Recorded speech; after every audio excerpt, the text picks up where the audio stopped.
आज की हमारी कहानी है बेटी की परवरिश।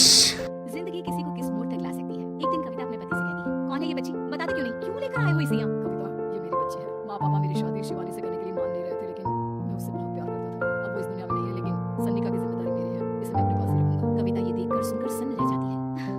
कैसी बात कर रहे हैं आप, लोग क्या कहेंगे, मैं कैसे इस बच्चे के साथ जीवन चलाऊंगी?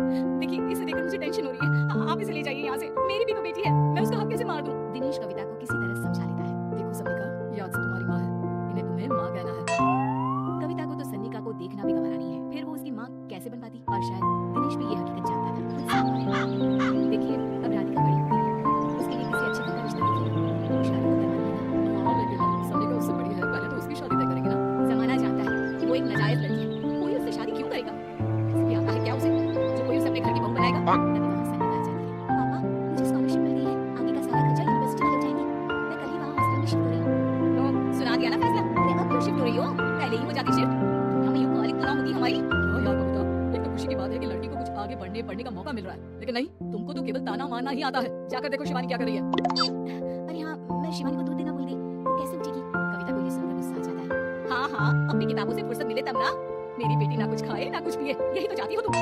सनिका, जिसने कभी कविता से बात ही नहीं की थी, क्योंकि वो उसे हमेशा पूछती, वो वहाँ से बिना कुछ कहे निकल जाती।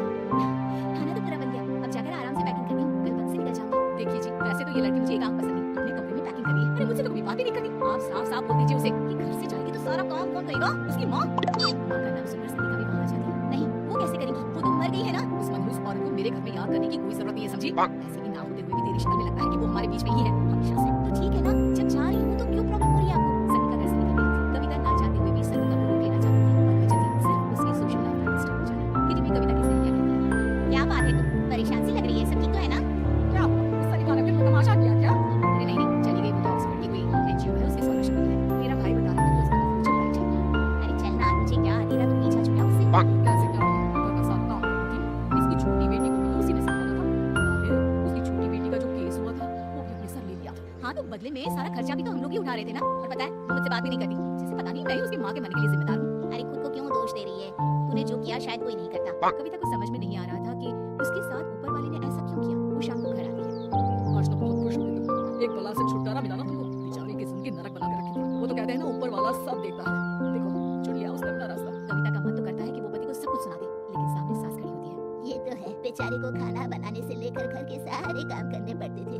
बाहर का भी कोई काम होता है तो वही देखती। अब देखते हैं घर का काम कैसे होता है। तभी कविता की बेटी उसके लिए चाय लेकर आ जाती है। लो माँ चाय, कैसे रही किटी? अच्छी थी बेटा, खाने में कुछ बनाया है क्या? हाँ, सन्निका दीदी जैसी ही सब्जी बना दी है, आप रोटी बना लो। और हाँ, कल मैं चली जाऊंगी इलेक्ट्रिक बिल और राशन लाने के लिए। अच्छा, पैसे मैं दे दूंगी। सन्निका कार्ड दे गई है ना? हाँ माँ, एक कार्ड तो देकर गई है। अरे चोर नहीं थी वो, मेरे बेटे का ही खून है।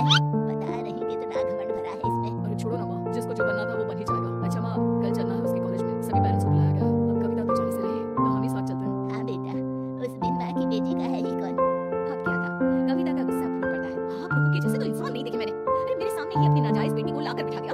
रोज मैं उसे देखती तो एहसास होता कि कैसे आपने मुझे इतना बड़ा धोखा दिया। जरा सोचिए तो, अगर ऐसा ही कुछ मैंने किया होता तो। अरे रहने दे, क्या नहीं किया तूने उसके बदले में। उस मासूम के साथ क्या क्या करती थी सब जानते हैं हम। अरे छोड़ो ना माँ, ये तो एक बात लेकर बैठ जाते हैं। चलो सोने चलते हैं। अगले दिन दिनेश और उसकी माँ सन्निका के कॉलेज में जाते हैं। कैसे हो बेटा, मेरा नाम रोशन करना। जरूर पापा, ये ले बेटा, पैसे रख ले। नहीं, वो कविता ने काट दिया है। अरे बेटा, वो माँ है तुम्हारी, उसका नाम क्या है? अरे हटाओ, क्या ही क्या है उसने इसके लिए, क्यों माँ बोले? तभी वहाँ सन्निका भी पीछे आ जाती है। सन्निका की माँ नहीं आई, जिन्हें वो घर में बेटी है ना, सबका एक साथ तो उन्हें भेज दी थी। हम सभी उनसे मिलना चाहते हैं, मानना पड़ेगा, बहुत अच्छी तरह से पाला है उन्होंने अपनी बेटी को। क्या घर का काम, क्या बाहर का, कॉन्फिडेंस तो कूट कूट कर भरा है। पैसे रुपए के लिए भी इसे किसी का मुंह नहीं देखना पड़ता। स्कूली शिक्षा भी लाजवाब है। पिता और दादी को एहसास होता है कि जिस कविता के पालन पोषण पर उन्हें हमेशा से शक रहा। ऐसी ही स्टोरी देखने के लिए प्लीज़ हमारा चैनल सब्सक्राइब करें, लाइक करें और शेयर ज़रूर करें। धन्यवाद।